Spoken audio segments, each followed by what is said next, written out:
अमेरिकेचे अध्यक्ष Donald Trump गोळीबाराच्या घटनेतून थोडक्यात बचावले। व्हाईट हाऊसच्या माध्यम प्रतिनिधींच्या डिनरमध्ये गोळीबार। रिपब्लिकन नेत्यांना गेल्या काही वर्षांपासून लक्ष्य केले जात आहे। ट्रम्प यांची प्रतिक्रिया।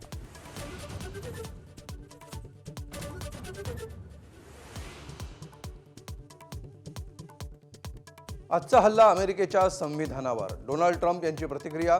कोणत्याही धोक्याची कल्पना नव्हती। ट्रम्प यांची माहिती।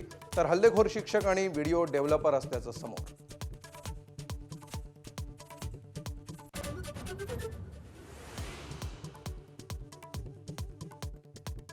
इराणचे सर्वोच्च नेते मोस्तफा खमेनी सुद्धा ठार झाल्याची चर्चा। इराणनं प्रदर्शित केलेल्या शहीदांच्या पोस्टरमध्ये मोस्तफा यांचाही फोटो। अद्याप अधिकृत घोषणा नाही।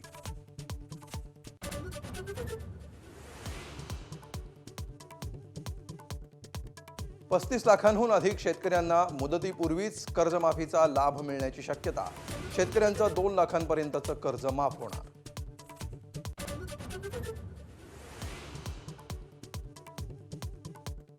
भोंदू अशोक खरातला 6व्या गुन्ह्यामध्ये 14 दिवसांची न्यायालयीन कोठडी। 7व्या गुन्ह्यात एसआयटी स्वतंत्रपणे ताबा घेणार। उद्या पुन्हा खरातला कोर्टात हजर करणार।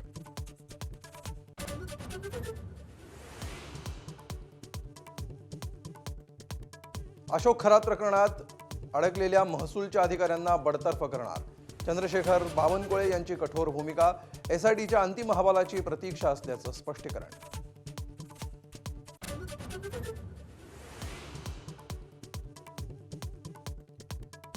सोलापुरात आढळल्या आणखी 4 अल्पवयीन गर्भवती मुली। महापालिकेच्या रुग्णालयातल्या डॉक्टरांनी पोलिसांना दिली माहिती। मनपाकडून 7 पथकं स्थापन करून वर्षभरातील बाळंतपणाची फेर तपासणी सुरू।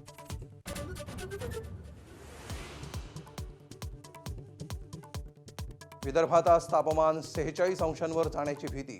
काल अकोला अमरावतीत 45.6 अंश सेल्सिअस तर वर्ध्यात 45.5 अंश सेल्सिअस तापमानाची नोंद। 3 दिवस उष्णतेच्या लाटेचा आहे अंदाज।